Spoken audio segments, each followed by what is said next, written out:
Otem's Defiance was born as a collective feeling of the current members of the team of wanting to make something ours. There was this day, I was at this lecture about video game business and stuff. I was at the lecture and I started just typing notes on my smartphone about video game design ideas. This started off as conversations between me and Adolfo, and he was very keen on making a game that was set on a circular stage, and he was the one who was like, hey, we should make a game together, and you want to learn programming, so why don't you learn while making the game, and etc. I met Adolfo on Facebook while speaking about League of Legends, and through Adolfo I met Juan, and 3 years later here we are working together. What made me want to be a part of Otem Defiance was the idea itself of making a video game. I've never done a video game in my life. So I always loved video games. And I kept drafting game design ideas. And little by little, those sort of ideas started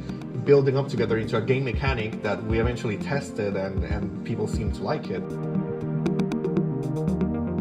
In the case of Otem, we wanted to do something that really, really appeals to the audience and sell them as an underdog, but as a fun and loving character. So it's not strong or physical or athletic, but it can do this kind of things. So what cultural background did I bring into the game? Well, it was a mixture of several things. It was definitely Aztec, Tiki culture, Peruvian as well.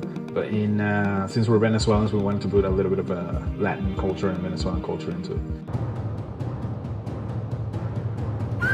The essence of Otem Defiance is that feeling of getting home after a day of hard work and that itching of wanting to grab a controller and just have it fuse with your fingers and jump and shoot and be agile. The essence of Otem's Defiance is to bring every player a really high quality and fun casual experience. I think the message or the sort of the idea that we want to convey, that sort of retaliation to authority. What I wanted to bring into games that I make is that sense of satisfaction once you beat it.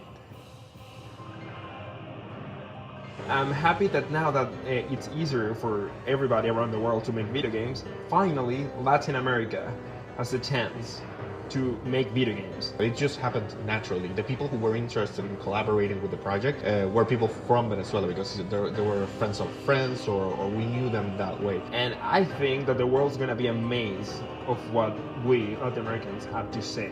We want to make it iconic, and I think we're in the right way. There's a whole world behind Otem Defiance, not just what you're playing. And we hope we can keep on expanding that world in future releases of the game or sequels or something like that. But for now, I think what players can expect is a very, very, very addictive gameplay and a very nice story to come along with.